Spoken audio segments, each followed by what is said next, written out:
Hello, everyone, and welcome back to our ongoing conversation, a space where we try to make sense of the world, especially when it feels like things are, well, a little chaotic. We're here to talk about the recent events surrounding the White House, specifically the alleged shooting incident and how it is being woven into a much larger narrative. A narrative that, quite frankly, demands our scrutiny. When I first heard the news, like many of you, my immediate reaction was a mix of concern and a sense of, here we go again, another day, another headline that shakes our sense of normalcy. But as I started to dig deeper, as I started to look beyond the sensational headlines and into the public records, a more complex, frankly, troubling picture began to emerge. This isn't just about a shooting. It is about what happens next, and how such incidents can be consciously or unconsciously leveraged. Let us begin by grounding ourselves in the facts, as they are presented. And then, as always, we will meticulously dissect them. The individual identified as the shooter was Nassier, 21 years old, a young man with a history that upon examination raises more questions than it answers. He was described as having schizophrenia, and critically he believed himself to be Jesus Christ. These are not minor details. These are central to understanding the full context of this tragic event. What we know from court records, from public affidavits, is that Nassier was not an unknown entity to authorities. Far from it, he had multiple prior incidents at the White House. He had made threatening statements, expressing intentions to do unspecified, but clearly alarming things at the White House in the year 2025. Think about that for a moment. A pattern of behavior, a series of warnings, all documented, all recorded, and then there is the issue of his court appearances, or rather his lack thereof. The records show multiple FTA's failures to appear, dating back to July 2025. This isn't a single missed date. It is a consistent pattern indicating a systemic breakdown, a failure to ensure that a known individual with a history of threatening behavior near a critical national landmark was held accountable. He was, without a doubt, on the radar of various agencies, the Secret Service, the Trump regime officials. Everyone seemed to be aware of him, so the question becomes not whether they knew, but what they did with that knowledge and why. Despite multiple red flags, he remained, seemingly uncontained. This brings us to the role of Jeanine Pirro, the United States Attorney for Washington, D.C. She is the chief federal prosecutor overseeing the Superior Court Division, which means the lawyers who were handling Nassier Best's case, who were aware of his threats and his repeated failures to appear in court, ultimately report to her. The buck, as they say, stops there. It is a perplexing situation. How can an individual with a bench warrant for his arrest, a person who clearly demonstrated a pattern of concerning behavior around the White House, be allowed to remain free to continue to pose what appears to be a clear and present danger? It feels, from an objective standpoint, like a significant lapse in security protocols, a gaping hole in the system. Now, let us pivot to the immediate aftermath of the shooting and the official response, particularly from the Trump administration. Almost immediately,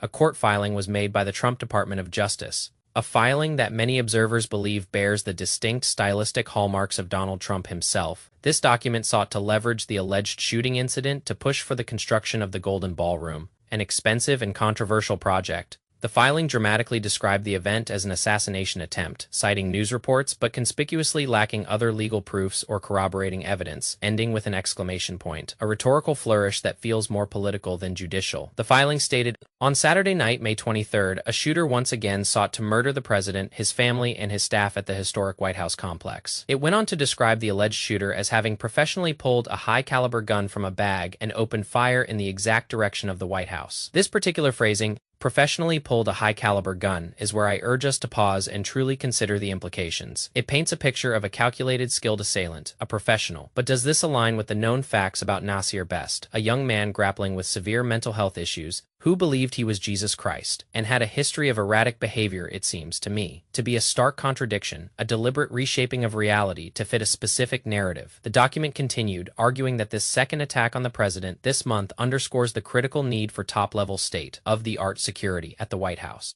including the ballroom, a knitted, unified, cohesive part of the East Wing project, which is vital for national security. So, the incident, tragic as it was, became almost instantaneously the primary justification for a project that had been met with considerable resistance and skepticism. The timing, too, is difficult to ignore. The shooting occurred on the same Saturday that Donald Trump was announcing a potential deal with Iran, a deal that was generating significant backlash, even from within his own political party. It feels almost too perfectly timed, doesn't it? A dramatic incident that immediately diverted attention, shifted the conversation, and provided a powerful, emotional argument for a pre-existing and previously stalled political objective. I am not suggesting conspiracy, but I am suggesting that we must critically analyze the confluence of events and the narratives that are subsequently constructed. The court document, which is publicly accessible, provides a more granular view of Nassier Best's prior encounters with the law, On July 11, 2025, he faced charges for unlawful entry into the White House. He was released the same day with a stay away order, a directive to keep clear of the White House grounds. He was mandated to reappear in court on August 7, 2025, a date he conspicuously missed, leading to the issuance of an FTA, a failure to appear, and subsequently a warrant for his arrest. Despite this warrant, despite his documented history of threats and noncompliance, he remained at large. This is not just a minor procedural hiccup, it is a profound systemic failure, especially when we consider the resources typically dedicated to other, often less direct, perceived threats. It begs the question, what were the priorities and why was this particular individual, with his specific history, not more closely monitored or apprehended? The contrast is stark. On one hand, you have a relentless pursuit of individuals for various, often non-violent infractions, and on the other, a seemingly complacent attitude towards someone who had repeatedly threatened the White House. It is a significant red flag, a glaring inconsistency in how justice and security are applied. The Trump DOJ's filing then takes aim at a strolling woman who had filed a lawsuit against the East Wing project, dismissing her as a serial plaintiff with absolutely no standing, and her lawsuit as a complete embarrassment to our country.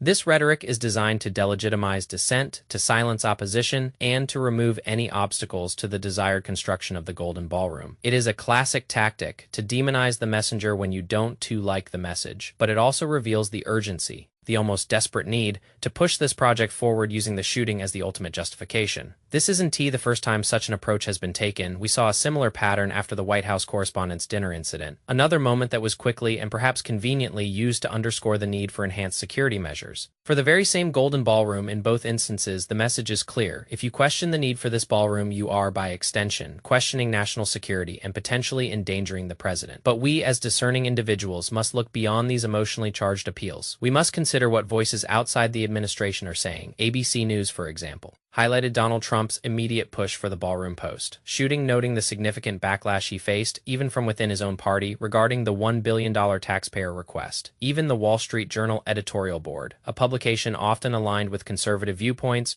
expressed concern, stating, "Republicans don't want to say this publicly, but privately they do. President Trump's personal political obsessions are hurting his presidency, hurting the chances for further foreign policy gains, and putting control of the House and Senate in jeopardy." This is not a minor criticism. It is a powerful indictment from a significant, influential voice. Furthermore, Republican Senator Ron Johnson, while acknowledging a national security component, still pointed to the project as a sticking point, and Thomas Massey, another Republican, unequivocally called the Golden Ballroom such an egregious waste of money, reminding us that it was initially promised to be funded with private money, not taxpayer dollars. These are not fringe voices. These are established figures within the same political sphere expressing serious reservations that were seemingly brushed aside in the immediate aftermath of the shooting in favor of a singular predetermined narrative. The core issue here is not simply about a building, it is about transparency, it is about accountability, and it is about how incidents, particularly tragic ones, can be quickly molded and leveraged to serve political ends. It is about the construction of a narrative that, upon closer inspection, seems to diverge significantly from the underlying facts. Just as we scrutinize the fine print in a financial contract, we must scrutinize the language, the timing,